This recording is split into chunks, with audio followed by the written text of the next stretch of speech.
The subject of history always interested me, and I was an art student as well. So if you see the evolution of humankind, you can narrate and you can relate through the built form, from the caves to the ancient times, to the Roman times, to the medieval times, to the Renaissance and the modern age. And that layered with technology and layered with art, layered with human experience. So it encapsulates the basic spirit of the endeavor of humankind itself. But it's something which encapsulates everything. So that is why it always interested me. For me, I've always been drawn on how our environment shapes our inner world. And working with architecture, working with habitat and Zafar, it somehow pulled out that language in which I could express myself better. So for me, design is a very self-language, which I could manage to express because of the opportunity life gave me for the work which I chose.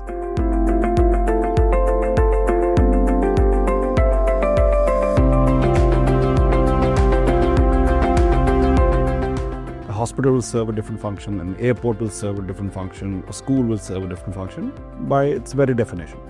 But that's one part of it. An architect's role is to enhance that experience. Our process is very sensory. It's grounded with intuition. When you're engaging all the senses and using the design, the space, the build form by itself to make that happen. And for technology, we are supported by data, not the other way around.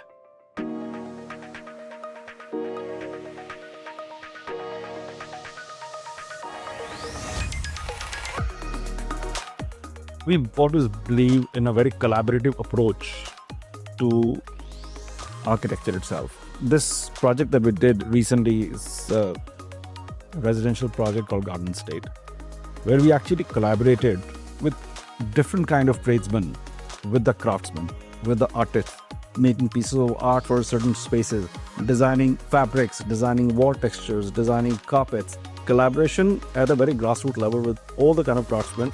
There were times we're looking at what kind of chandeliers, what kind of lighting the house is going to need, especially the decorative part of it, which also becomes like an art installation. It's good fun when you start doing projects and you start, then the project is living, it's breathing, it's collaborative. The client is there, the artisans are there, you are there. That project is something which is very close to our heart because it's joint vision and joint effort to make that happen.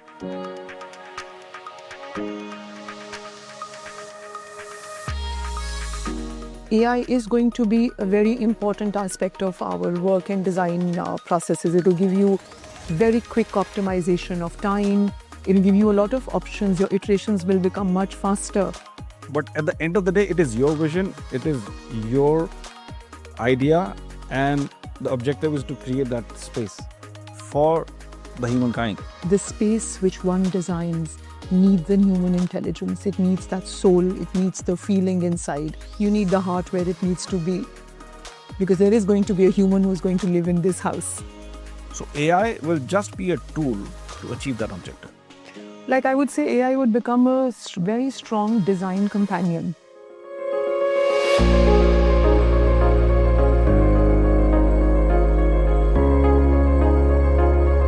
The future of architecture, I feel, must be regenerative. It should be in context. It should be inclusive. It needs to respond to the certain situation, So the response will be the context. The response will be the climate. The response will be the human needs itself. The response will be the existing technology at that point of time. So it's not about the style or the trend.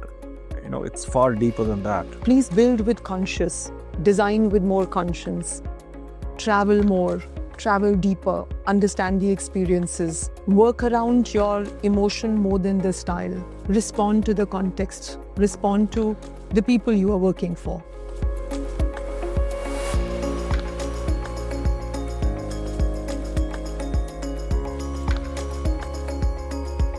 Well, it's an honor to be a part of all the great designers that or on this panel. I hope this platform encourages much more conversation on design, more dialogues, more which are intentional, more sensitive and more future forward. Thank you so much Forbes India and Kohler to creating this fantastic platform for design voices to be heard.